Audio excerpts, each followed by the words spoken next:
My God, get out the gauntlets, break out the leather, hell hath no fury. Like two ends of the YouTube spectrum finally coming together, my man. Disky, what's going on, bud? Thank you for agreeing to do this. The shop is in. I'm not saying full effect. That's fucking lame. I don't know the word. That's how excited I am to finally be doing this.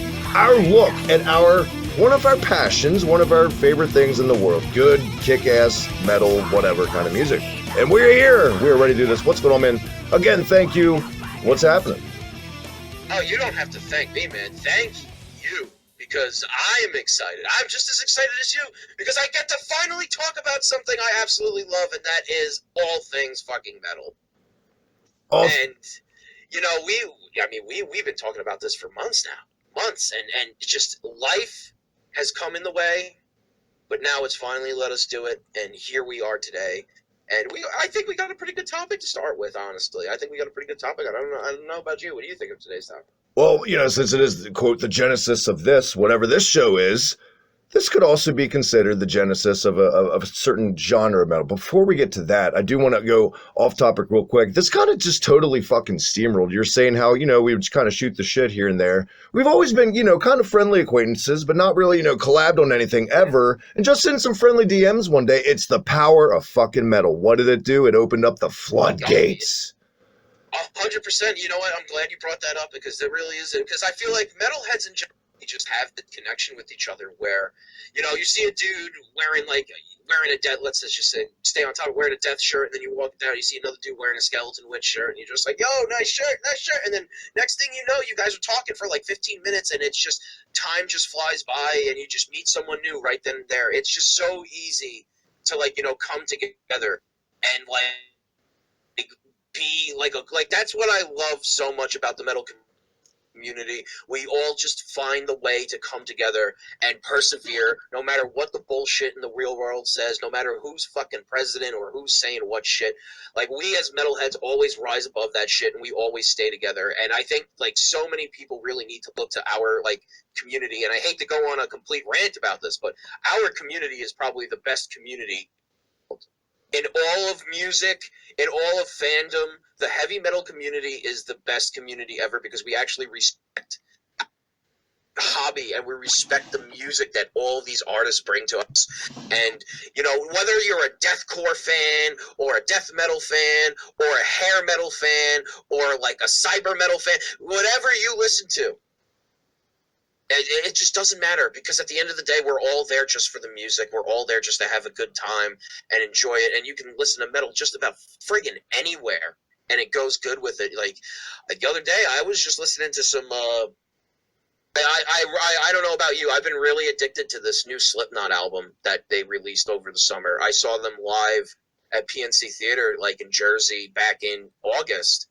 And I loved it. It was definitely in the top 10. I don't want to say it's in the top 5 or the top 3, because I didn't really like any of the opening bands, and I missed the one band I wanted to see, which I believe was Gojira. Gojira was there, and I wanted to see Gojira, but I missed them. They're another great, excellent band. But Slipknot was amazing. They put on such a great performance in this new album they released, which is called We Are Not Your Kind. It's just such a return to form. It really is such a return to form for them. Like, the sound. I've heard it's very Iowa in a way. Yeah, it's very much like Iowa, and Corey Taylor said that. It's very much like Iowa.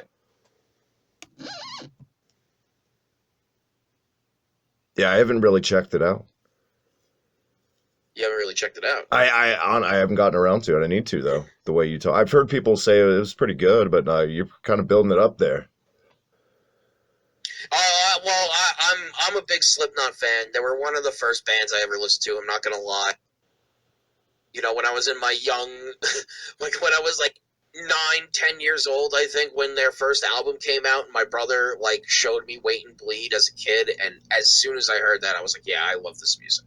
It's one of the first metal songs I ever heard. The first metal song I ever heard was Fear of the Dark by Iron Maiden.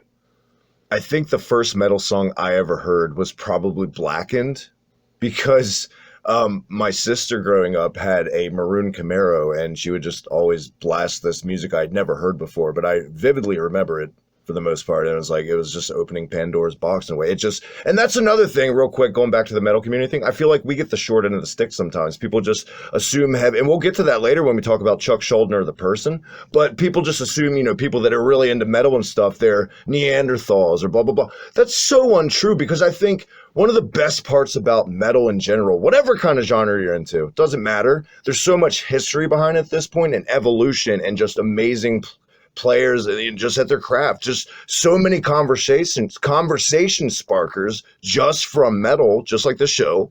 And that's what I love about it too, and people we kind of get glossed over. They're just banging their head, they're idiots. Oh yeah, 100%.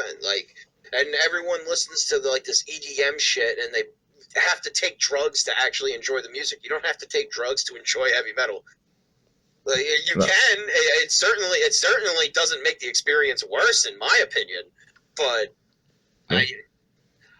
today's music is different, and I hate to sound like I'm 27 years old. I hate to sound like an old man, but there's gonna be nothing, absolutely nothing like the music that has come out years prior, and a lot of the good music that still comes out to this day has consistently been heavy metal albums top Billboard charts consistent, which was I hate Avenged Sevenfold, and that's something got people that are going to listen to this show have to get used to. I hate fucking Avenged Sevenfold. They can fucking hate us both. I'm giving you the biggest white guy high five across the sea or wherever the hell you live right now, because I'm with you, man.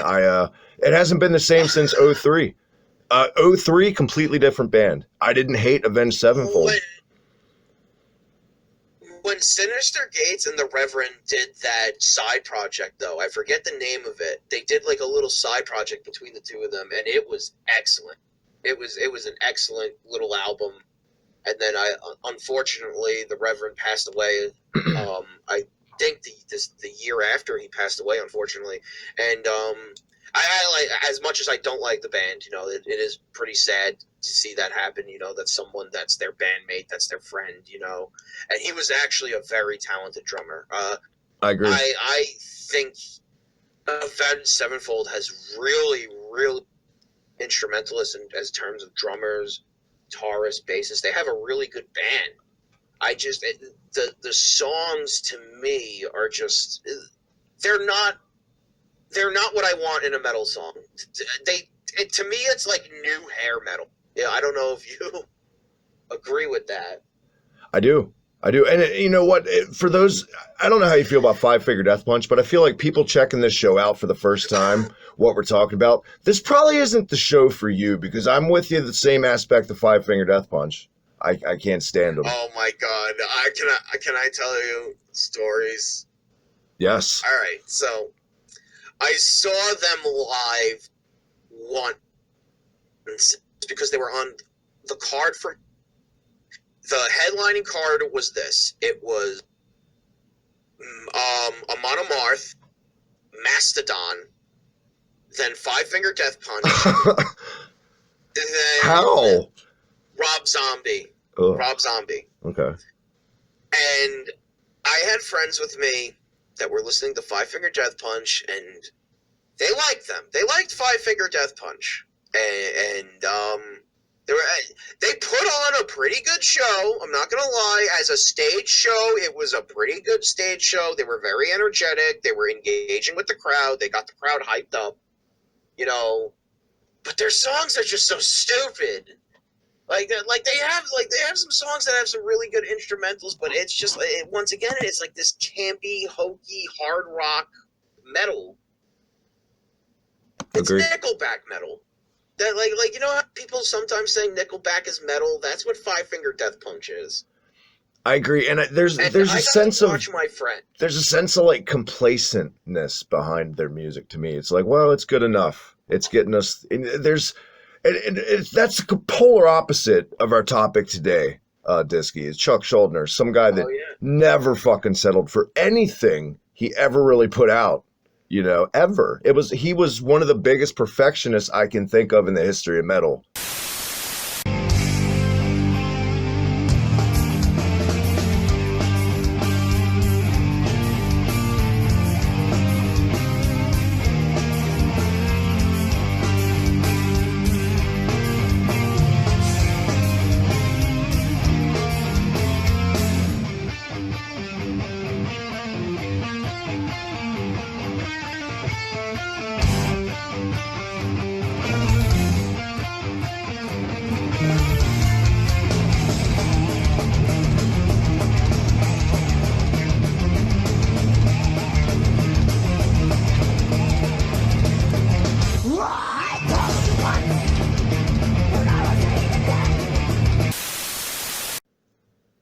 If there's absolutely anyone, if you are an aspiring artist in metal, and if there's anyone you ever need to look up to, it's Chuck Schuldner. Like, the guy was a songwriter. He played guitar. He played bass.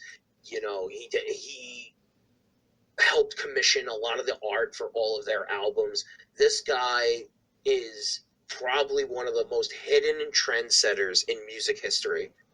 And it's amazing because, like, people hear the name Death and they probably think, oh, it's just like this really campy death metal scream fest and you're not going to understand anything. And it's not true, actually, because, like, yeah, he has some really rough vocals. But this man he was a lyrical genius. He really was a lyrical genius. And I got to show some state pride here. Man, he was from New York. He was from the East Coast. And at the time when he was getting big, when his band was getting up, a lot of those guys from the Bay Area was starting to get really big. You had guys like Anthrax and Metallica, Exodus, like all of these bands getting actually. I think Exodus was East Coast. I'm pretty sure it was not East Coast. West They're Coast. West because I think Kirk Hammett was in Exodus, right? Yeah, I think so. Yeah, you're right. So then it was West Coast, but like, his band started getting big around that time too, and they were East Coast guys. He was representing East Coast, so I hold a special place in my heart for Death, man, because they were true OG East Coast metal, and they set a lot of they opened a lot of doors for people like Anthrax and stuff like that. Anthrax came around that time too, I believe, and I believe they were East Coast. Yeah, oh, for sure. They're year-round. Yeah. I feel like once you open Pandora's box a little bit, talking about Chuck, it's kind of hard not to. Just for guys like us, and as much as I enjoyed the banter at the beginning, let's get down to the brass tacks, why we're here. Let's keep the ball rolling on Death, the band Death. I feel like for those unenlightened, which shockingly to me to this day, Disky, is a lot of people don't know about Death and Chuck and all this.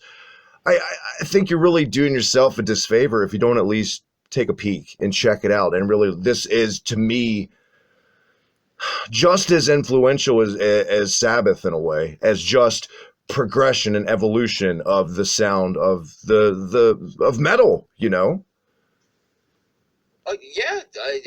he started a genre. In my opinion, he helped start a genre. He started fucking death metal in the United States, and you can look to any of his albums and listen to any song from Death, any like snippet of a song from Death. Take that to a modern death metal song, and you're gonna hear something that was inspired by this band. For sure, no, without a doubt.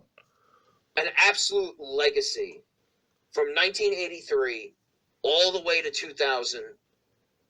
They released just banger after, and I have to say it like this, banger after banger after banger of albums, and each one refined a little bit more than the last, and that's what was beautiful about this band. And their very last album, I'm not counting Control Denied, even though it was pretty much the same guys playing at the time, was Control Denied.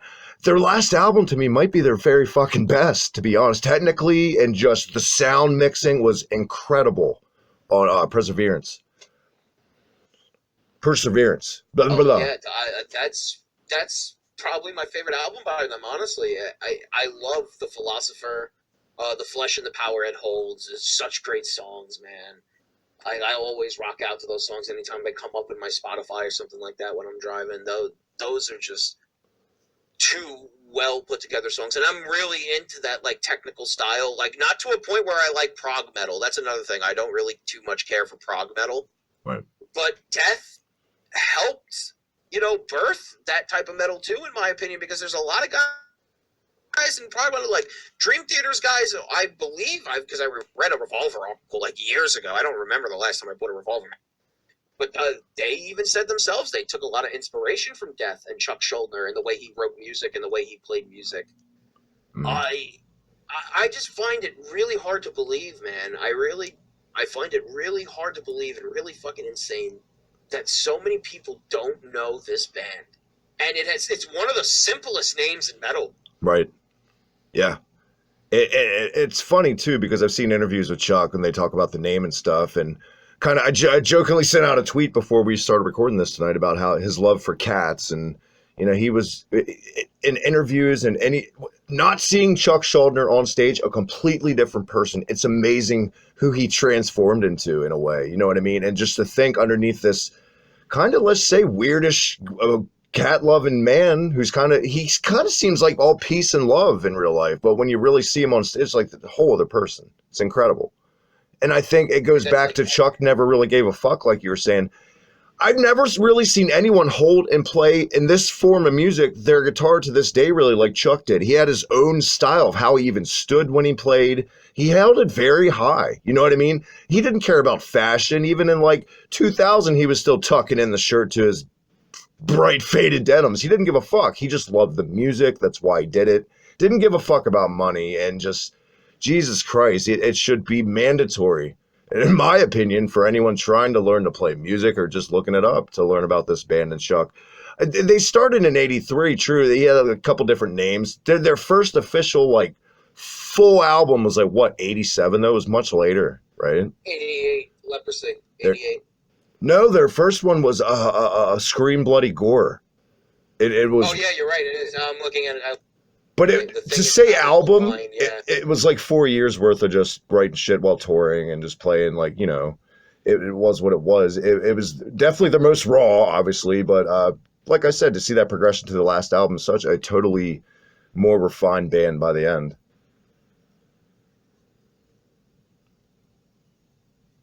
I mean, if Chuck didn't pass away, unfortunately, I could have seen Death being on one of these big tours, being in movies, I could have seen them eventually becoming a big band, because their sound, like when you want like a hardcore death metal sound for a movie or a TV show, in my opinion, it looked no Death. Looked no fucking further than Death. What'd you think about their logo? Their logos, they're fucking, dude. Like, I believe one of the Kardashians was actually wearing one of their shirt, like a shirt. Really? On stage or something like that. Yeah. Because not because they knew the band, but because they liked the design. It's kind of like Thrasher shirts now. Yeah. Well, dude, I think one of them also wore a Maiden shirt, and that's why like people were buying Iron Maiden shirts and stuff like that, because they didn't listen to the band, but oh my god, the metal aesthetic, it just looks so cool now. We gotta pick it up.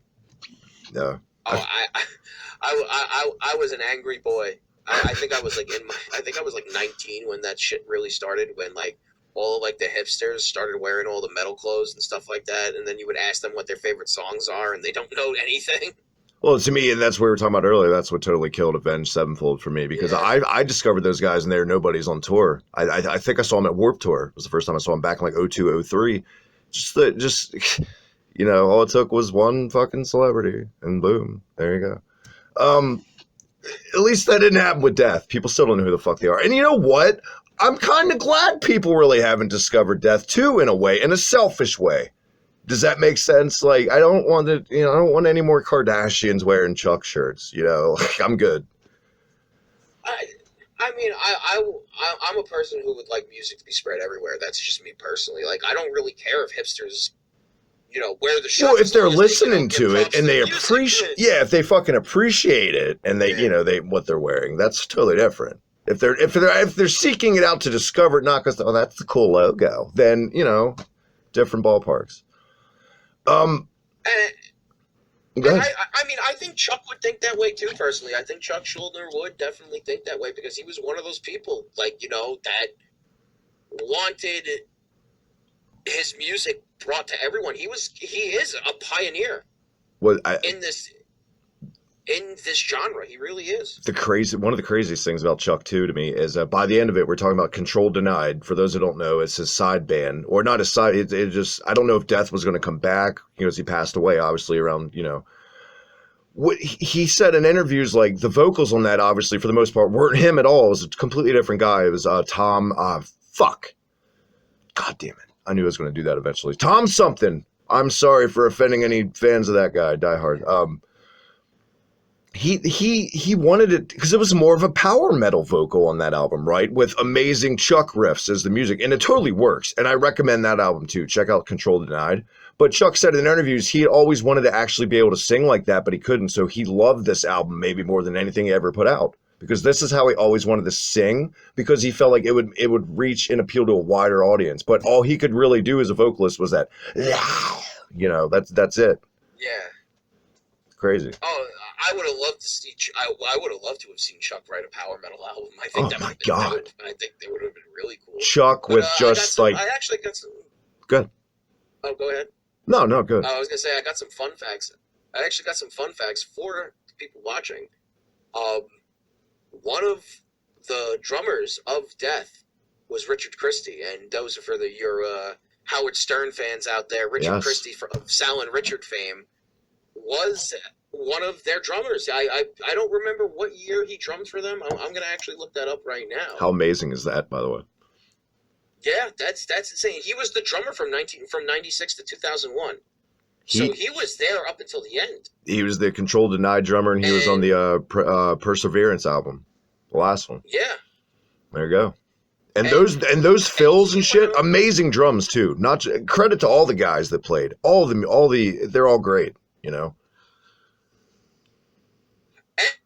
And he was the drummer of Control of. Nope. Actually, he was the drummer of Control Denied. That's pretty damn interesting. I couldn't believe it when I went from hearing his prank phone calls, and then all of a sudden they're like, "Hey, he was like the drum Iced Earth, right?" And I was like, "What?" And then I looked it up, and there he is, the drummer of Death.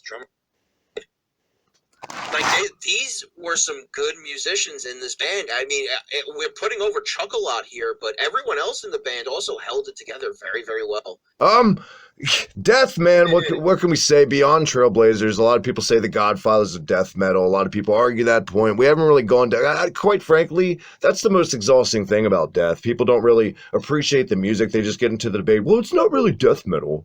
It's, it's technically, it's not. And that was another thing. Chuck kind of didn't like the moniker. They were the first death metal band, not just because there were other ones from Europe at the time before them. There's really they weren't really, compared to what we would see later on with Mortician and fucking Chris Barnes and Corpse Grinder and all those guys. In comparison, like you said earlier, compared to now to then, kind of night and day in a way. But I feel like these vocals have always worked more for me, this style, as opposed to as a Chris Barnes any day of the week. Yeah. Just me though. That's kind of what a lot of the modern. Yeah, that is kind of like what a lot of the modern death become. It's just all growls and pig noises now. There's no technicality to anything, and it's just breakdown after breakdown after breakdown. Chuck would be appalled to be considered probably in that type of genre of music because he was a lot more technical with his music, and it shows. He almost had a Zappa-esque aura around him as a musician, because to me, he's almost at the line of more of a composer than a. I feel like the dude could have composed fucking music if he didn't. Like a not douchey Yngwie. Yeah, basically, a not douchey Yngwie, which is welcoming if you ask me, because I want to like Yngwie, but he's so much of a dude. Hashtag not douchey Yngwie. Man, that for me, that about sums it up on this. I don't really have anything else to say. Let's kind of let Death speak for itself, honestly. And any last sentiments here on Chuck and the boys before we get out of here? No, just definitely check them out. If you've never heard of them, check. For sure. It ended way too short for the man Chuck Schuldner, but at least these albums live on.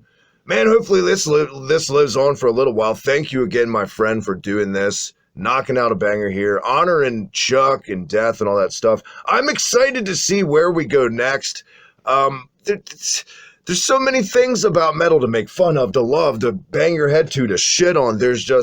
That's what you said, top of this, and I totally agree, and I feel like we got a winner here, and I can't wait to do more of these with you, my friend. 100% we have a winner here. I can't wait to do more of these, because now I'm just getting so many ideas, because you're saying, like, funny, and I kind of want to, we got to get the OBS set up properly so we could show us showing a video and us reacting to it, because I have to show you Cemetery Rape. Just like Mystery Science Theater or Wrestle Circus with metal, basically. Oh yes, totally. But I have to show you this guy. He's a one-man band. He has such bangers as Fuck a Hoe, When the Hemorrhoid Show, Fetal Position Massacre, or something like that. He's an interesting character, and we definitely need to expose people to him, because he actually retired recently, I think, from performing. But dude, instrumentally, the guy did all the music himself and recorded all the shit. He was just kind of a meme, and he's pretty interesting. I'm not gonna lie, he's a pretty interesting dude. He's pretty balls to the wall. But I'm definitely gonna be looking forward to more topics like that, and just talking about metal with you people right here and enjoying it. Please let us know if you have any topics. Post those in those YouTube comments, or you can find us on Twitter. For sure. At Tweets of Fringo for me, and for Mr. Hibiki over here. At the Hibiki TMD. Make sure you hit that little red button right down below. All the goodness, retro gaming, and pro wrestling. UnionSmack.BigCartel.com, the official Hibiki TMD merch. Check me out, ProWrestlingJournal.com. Also, my buddy Drew Ortman of their Pro Wrestling Journal podcast. All the goodness, man. Thank you again. Until next time, chop shop. Yeah, that's it.